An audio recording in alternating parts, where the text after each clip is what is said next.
बच्चों, मैं अनाज लाने के लिए बाहर जा रही हूँ। तुम दोनों घोंसले के अंदर ही रहना, कहीं बाहर मत जाना। मैं जल्दी वापस आऊंगी। हाँ मम्मी।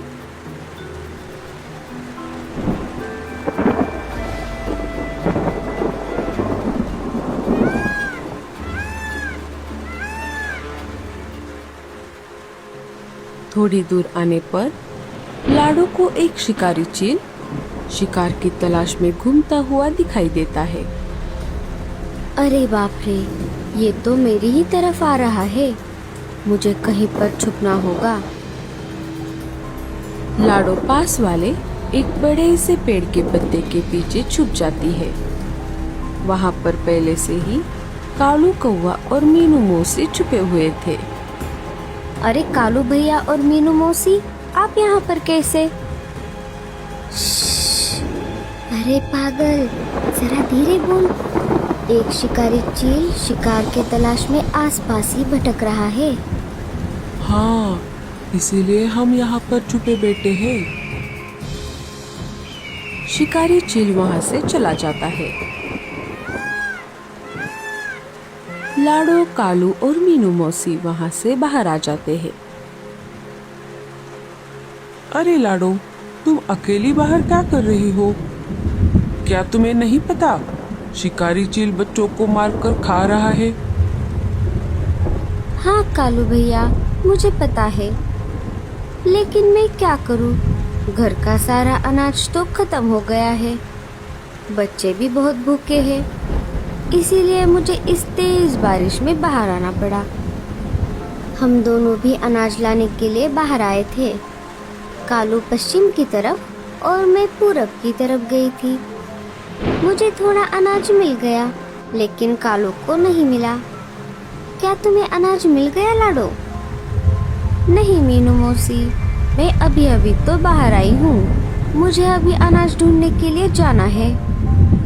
अच्छा हुआ आप दोनों मुझे मिल गए। अब मैं उत्तर दिशा में अनाज ढूंढने के लिए जाती हूँ। कालू भैया, आप मेरी एक मदद कीजिए। आप घर जाते जाते एक बार मेरे घर होकर आना, देखना कि बच्चे ठीक है या नहीं। हाँ लाडो, तुम चिंता मत करो। तुम्हारे वापस आने तक मैं बच्चों के पास ही रहूंगा। आपका बहुत बहुत शुक्रिया कालू भैया। मैं आते आते आपके लिए भी अनाज लाऊंगी। लाडो, तुम उत्तर दिशा में ज्यादा अंदर मत जाना। वहाँ पर शिकारी चील और गिद्धों का अड्डा है। हाँ कालू भैया, मैं अपना ख्याल रखूंगी। तीनों अपने अपने रास्ते चले जाते हैं। लाडो अनाज की खोज में बहुत अंदर तक आ गई थी। उसे पता ही नहीं चला कि वो शिकारी चीलों के इलाके में आ गई है। थोड़ा और आगे आने पर वही चील लाडो का रास्ता रोक लेता है। आखिरकार मुझे शिकार मिल ही गया, छोटा ही सही। मेरे पेट की आग थोड़ी तो शांत होगी। चील भैया, मुझे खाने से पहले आप मुझ पर एक एहसान कीजिए। हाँ बोलो। मैं अनाज की खोज में मेरे बच्चों को अकेले घर पर छोड़कर आई हूँ।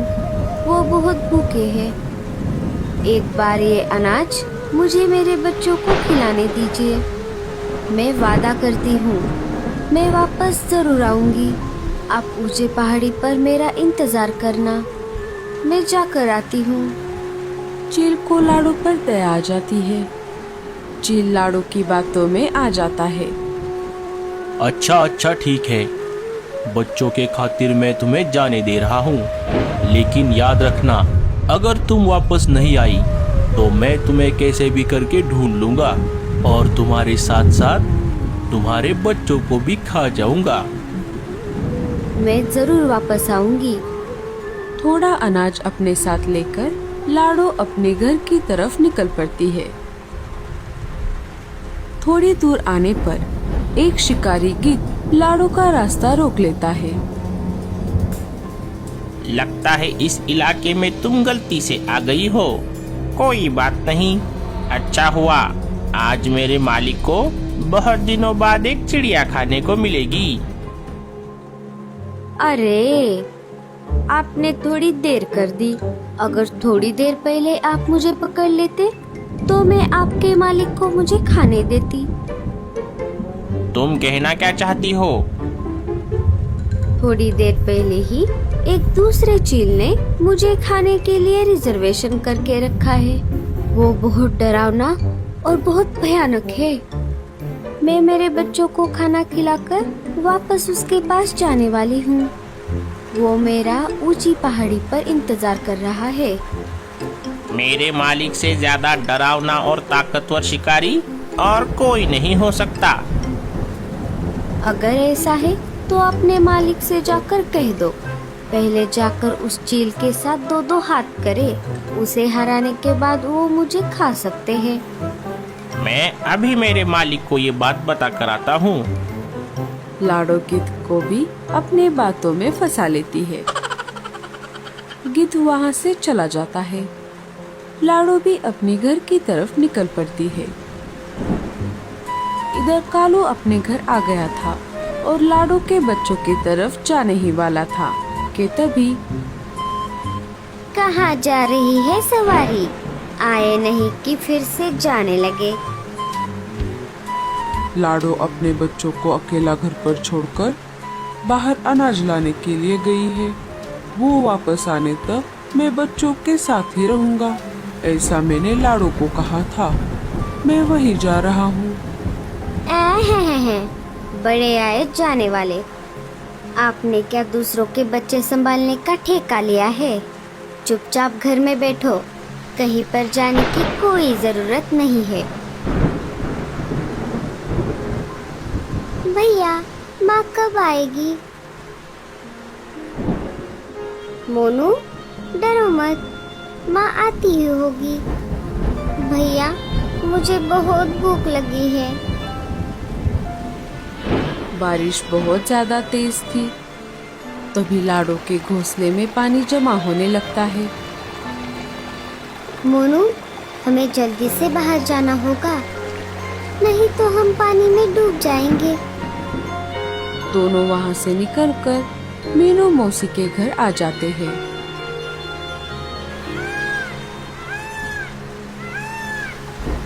मीनू मौसी उन्हें खाना खिला देती है। गिद्ध अपने मालिक के पास आ जाता है और उन्हें दूसरे चील के बारे में बता देता है। अच्छा, तो ऐसी बात है। चलो उस चील को समझा कर आते हैं।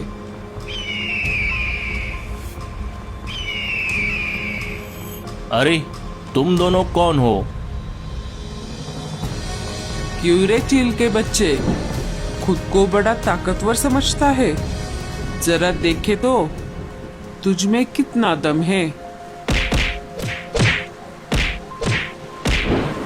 जैसे तैसे करके अपनी जान बचाकर लाडो अपने घोंसले के पास आ जाती है।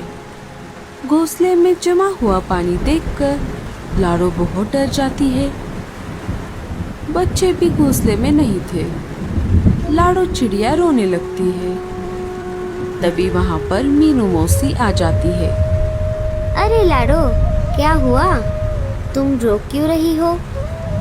लाडो सारी घटना मीनू मौसी को बता देती है। जब मैं घर वापस आई तब देखा कि घोंसले में पानी जमा हुआ है। बच्चे भी घोंसले में नहीं है। पता नहीं मेरे बच्चे कहाँ गए। लाडो, तुम डरो मत, तुम्हारे बच्चे सुरक्षित हैं। वो थोड़ी देर पहले ही मेरे पास आए थे। मैंने उन्हें खाना खिला दिया है और दोनों बच्चे अभी सो रहे हैं। मौसी, मैं आपका ये एहसान कभी नहीं भूलूंगी। आपका बहुत बहुत शुक्रिया। कालू भी अपनी पत्नी से आग बचाकर चुपके से वहाँ पर आ जाता है। मुझे माफ कर दो लाडो, गोरी ने मुझे बच्चों के पास नहीं आने दिया।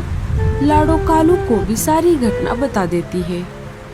अब मुझे जाना होगा। आप मेरे बच्चों का ख्याल रखना। अगर मैं वापस नहीं गई तो वो चील मुझे ढूंढते ढूंढते यहाँ पर आ जाएगा और मेरे साथ मेरे बच्चों को भी। लाडो, तुम डरो मत, हम राजा जी के पास चलते हैं, वो इसमें हमारी जरूर मदद करेंगे। तीनों वहाँ से निकलकर राजा जी के पास चले आते हैं। लाडो, तुम चिंता मत करो, हम सब तुम्हारे साथ हैं। चलो, मैं और सिपाही तुम्हारे साथ चलते हैं और उन बदमाश चीलों को सबक सिखाते हैं। सारे वहाँ से निकलकर ऊंची पहाड़ी पर पहुँच जाते हैं और देखते हैं तो क्या, दोनों चील और गिद्ध आपस में झगड़ा करके जख्मी होकर जमीन पर पड़े हुए थे। अरे वाह, लगता है इन्होंने आपस में ही झगड़ा कर लिया। लाडो, इस होशियारी का सारा क्रेडिट मैं तुमको देता हूँ। तुमने अपनी होशियारी से इनको आपस में ही लड़वा दिया। सब लाडो की वाह वाह कर रहे थे। तो दोस्तों, कैसी लगी आपको हमारी ये कहानी? हमें कमेंट्स में जरूर बताना।